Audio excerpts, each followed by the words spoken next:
Hello दोस्तों, कैसे हैं आप सब। आशा करता हूं कि आप सब खुश होंगे। भगवान आपको खुश भी रखे। तो आज अपनी जो बात है वो है सोच पर, आपके जो विचार हैं उन पर।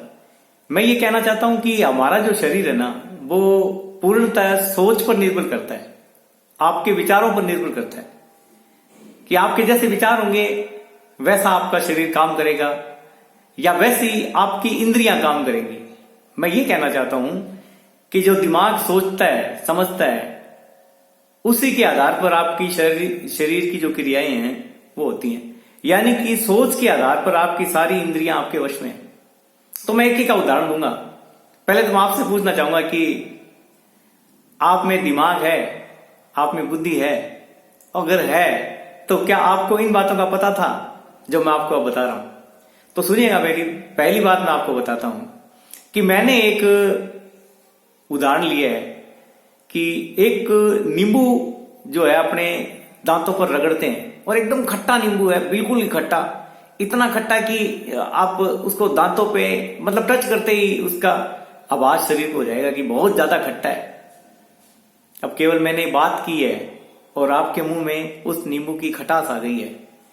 उस नींबू का जो सत्व है वो आपके मुंह में आ गया है, यानी कि उसका स्वाद। अब केवल बात से ही आपके मुंह में स्वाद आ गया है। यानी कि आपने केवल सोचा है कि एक खट्टा नींबू है जो एकदम खट्टा है और केवल वो आपको पिला दिया जाए या आपकी जीभ पर या आपके दांतों पर रगड़ा जाए तो कैसा आप अनुभव करते हैं? आप अपनी जीभ को दांतों पे फेरते हैं तो आपको खट्टे का एहसास होता है। यानी कि शरीर क्या करता है?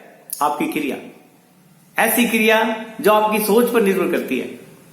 मैं आपको बताना चाहता हूं कि ये पहली क्रिया है जो केवल सुनने से, यानी कि जो हमारे कान की जो इंद्रिय है वो काम करती है। आप सोचोगे और सोचते ही आपके मुंह में खट्टापन आ जाएगा। यानी कि आपने केवल सुना, सुनते ही खट्टापन आ गया और असर कहां हुआ? जीभ पर। आपके मुंह में एक खटास वाली लार बन गई। तो पहला तो काम हो गया अपने सुनने से, है ना।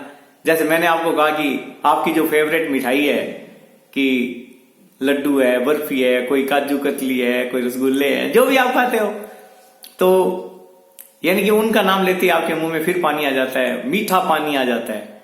यानी कि अब खटास नहीं है, अब मीठा है। सुनने से आपके मुंह में पानी आ जाता है, खटास आ जाती है केवल सुनने से। तो इसी तरह हमारे कान की जो इंद्रिय है वो बहुत ही महत्वपूर्ण इंद्रिय है। आप अगर गलत विचार सुनते हो तो आपका शरीर गलत विचारों से भर जाता है और वो काम करता है अंदर ही अंदर, आपको पता नहीं चलता। आपने अच्छे विचार सुने तो फिर आपका शरीर फिर काम करेगा, फिर आपको पता नहीं चलेगा कि आपका शरीर काम कर रहा है क्या। यानी कि जैसे मैं आपको एक छोटी सी बात बताता हूं कि जो मंथरा थी उसने केवल केकई के कान 5-7 मिनट में भरे होंगे और पूरी रामायण उसके पीछे आ गई। यानी कि उसके जो विचार थे, जो बेकार विचार थे, वो केकई के कानों में गए और पूरी बुद्धि भ्रष्ट होगी और पूरा शरीर काम उल्टे तरीके से करने लगे कि मैं तो जी ऐसा ही करूंगी जैसा इस मंत्रा ने बताया। यानी कि सुनने मात्र से 2-3 मिनट में ही आपका पूरा नाश होना संभव है, केवल सुनने मात्र से। अगर आप किसी की बात को इग्नोर करते हैं जो आपको बरगला रहा है या आपको बहका रहा है तो आप बच सकते हैं।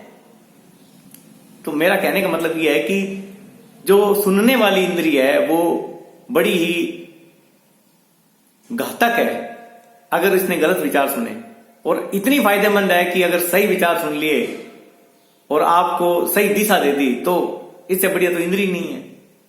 तो मेरे कहने का मतलब है कि आपकी जो कान की इंद्रिय है वो इतनी मतलब आपके लिए फायदेमंद और नुकसानदायक है कि आप उसका प्रयोग बड़े ध्यान से करें, क्योंकि आपने जो सुना वही आपका शरीर करेगा और वही आपके विचार, जैसे आपके विचार बनेंगे वैसे आपका शरीर काम करना शुरू कर देगा।